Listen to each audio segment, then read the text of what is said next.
Assalamualaikum warahmatullahi wabarakatuh. Sebelumnya, kami dari kelompok 1, saya Sofia Anggraini sebagai moderator di sini akan membuka presentasi mengenai jurnal yaitu pendahuluan dan juga literatur review. Di sini kami akan memperkenalkan diri terlebih dahulu. Dari kelompok 1 ada Sofia.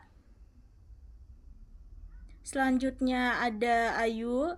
Selanjutnya ada Cindy. Ada Nurdia Ajijah, ada Putri Ananda, dan juga Welinda. Langsung saja pada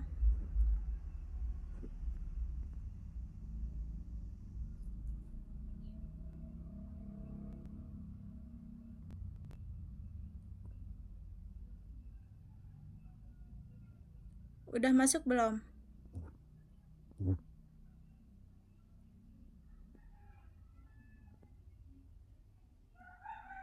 Guys, Udah masuk. langsung saja. Di sini yang pertama terdapat pendahuluan mengenai latar belakang. Jadi di latar belakang ini kita mengerucut mulai dari hal yang terbesar sampai lingkup yang terkecil di Kabupaten Bogor. Nah, yang pertama di sini ada masalah utama nasional yaitu di Indonesia ini sendiri, yang dimana terdapat limbah minyak jelantah ataupun minyak goreng rumah tangga yang sangat tinggi yang menyebabkan pencemaran lingkungan. Hal ini pun dibenarkan pada data diagram yang ada pada sumber Badan Pangan Nasional, yaitu kita mengambil di website Databox. Di sini ada konsumsi minyak goreng per kapita masyarakat Indonesia pada tahun 2019 sampai 2023. Dapat dilihat pada diagram ini terdapat peningkatan dan juga penurunan akan terhadapnya konsumsi minyak goreng itu sendiri. Nah, selanjutnya di sini ada solusi potensial, yang dimana inovasi lilin hias dari minyak jelantah menjadi peluang ekonomi dan juga pelestarian lingkungan. Tidak hanya menjadi lilin hias, akan tetapi adanya lilin aromaterapi ataupun dari sabun minyak jelantah itu. Selanjutnya ada kebutuhan pendukung. Kebutuhan pendukung di sini terdapat promosi digital agar produk UMKM dikenal lebih luas gitu. Digital di sini pun kita harus tetap fokus dan juga melakukan promosi secara terus-menerus. Nah, dalam hal lingkup lebih mengerucutnya ada pada kondisi lokalnya yaitu di Kabupaten Bogor, yang dimana UMKM kreatif itu banyak di Kabupaten Bogor, akan tetapi mereka itu lemah pada strategi digitalnya. Di Kabupaten Bogor ini banyak sekali limbah yang dihasilkan dan juga dimanfaatkan, seperti di Bojonggede yaitu limbah bambu yang dijadikan sebagai pengrajin. Selanjutnya juga keberhasilan di Kabupaten Bogor ini sudah ada, akan tetapi bisa didukung lagi mengenai pelatihannya dan juga strategi promosinya. Untuk itu, urgensi penelitian yang kami buat ini perlu strategi promosi digital yang tepat untuk meningkatkan daya saing UMKM di lingkungan kita sekitar, khususnya pada produk kita yaitu lilin hias yang berbasis minyak jelantah.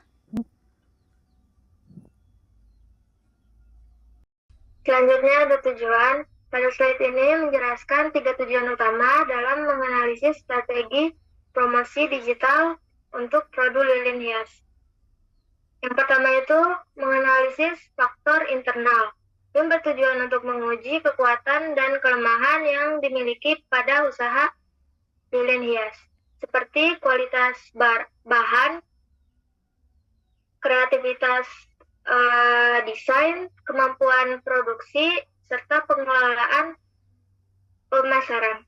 Yang kedua itu mengidentifikasi faktor eksternal yang bertujuan dalam menilai peluang dan ancaman dari luar seperti dekorasi rumah, minat konsumen terhadap produk eco-friendly atau estetika, saing dengan brand lilin lain, serta perubahan teknologi pemasaran digital. Yang terakhir, merumuskan strategi promosi digital paling efektif.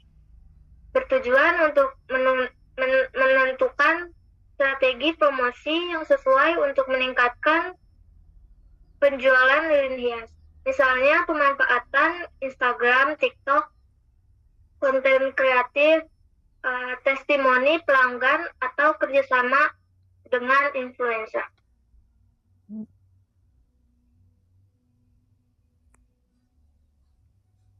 Selanjutnya di sini ada tabel literatur review.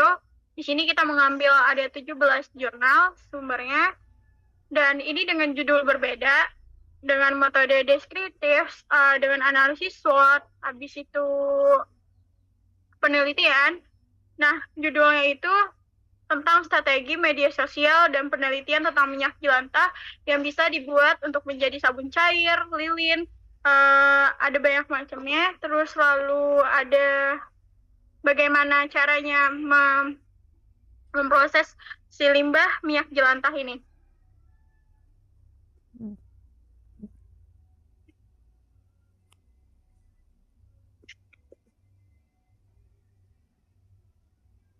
Baik, selanjutnya ada literatur review.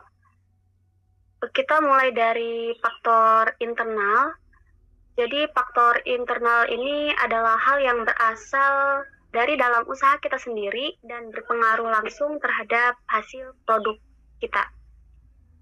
Yang pertama ada kualitas minyak jelantah. Kualitas minyak jelantah yang kita gunakan ini minyaknya harus benar-benar disaring dan dibersihkan dulu supaya lilin yang dihasilkan itu tidak bau. Dan yang kedua, proses filtrasi dan pemurniannya. Di sini tahap pengendapan minyak menggunakan arang selama kurang lebih 24 jam.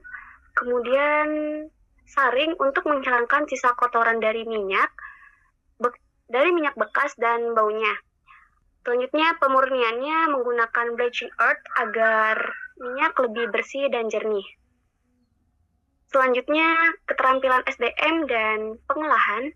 Untuk menghasilkan lilin yang bagus, keterampilan SDM sangat penting.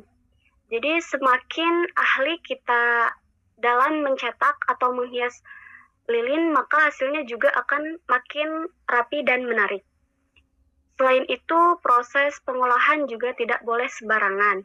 Mulai dari penyaringan minyak, mencampur bahan, sampai finishing harus dilakukan dengan benar supaya lilinnya tidak bau, warnanya bagus, dan kualitasnya bisa bersaing di pasaran. Dan yang terakhir, inovasi produk dan kreativitas desain. Jadi, inovasi itu penting dalam produk lilin ini. Jadi, kita harus mencoba ide-ide baru, misalnya membentuk karakter, terus lilin yang wangi, dan desainnya juga yang unik. Kreativitas desain juga jadi kunci utama, karena lilin hias harus punya tampilan yang estetik dan menarik perhatian. Jadi semakin unik desainnya, semakin besar juga peluang orang untuk membeli produk karena cocok untuk dekorasi dan hadiah.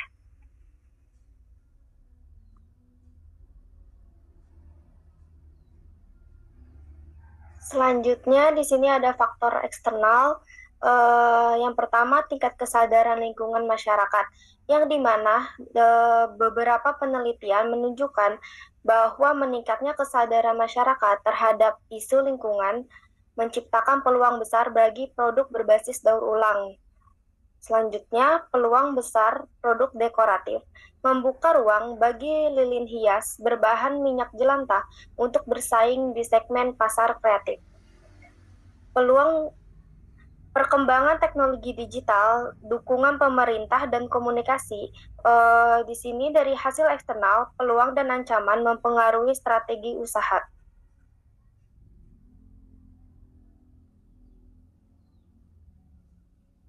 Kemudian selanjutnya di sini ada strategi promosi yang dimana bagian ini menjelaskan kepada masyarakat agar produk lilin hias dapat sampai dan diminati. Kemudian yang pertama di sini ada promosi berbasis media digital, yang dimana di sini menggunakan Instagram, TikTok, dan Marketplace untuk membagikan proses produksi, kemudian kualitas produk, dan juga keunikannya. Kemudian ada influencer marketing dengan cara mengajak micro-influencer untuk mereview produk lilin hias, sehingga lilin hias dapat mencapai target pasaran dengan tepat.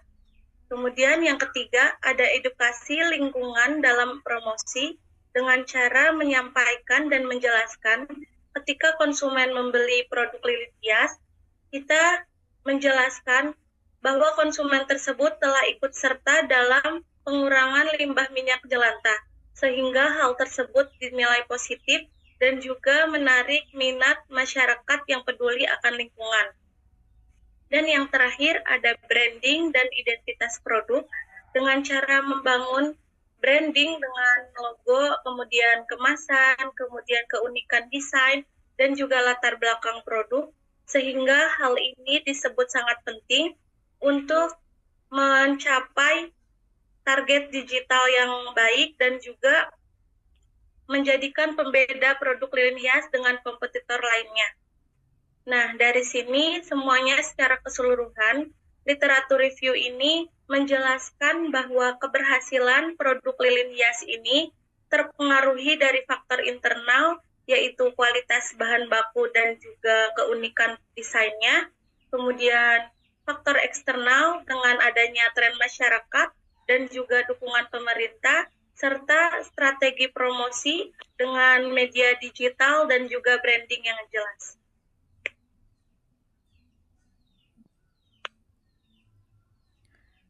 Sekian presentasi dari kami, yaitu Sarensi. Kurang lebihnya mohon maaf. Wassalamualaikum warahmatullahi wabarakatuh.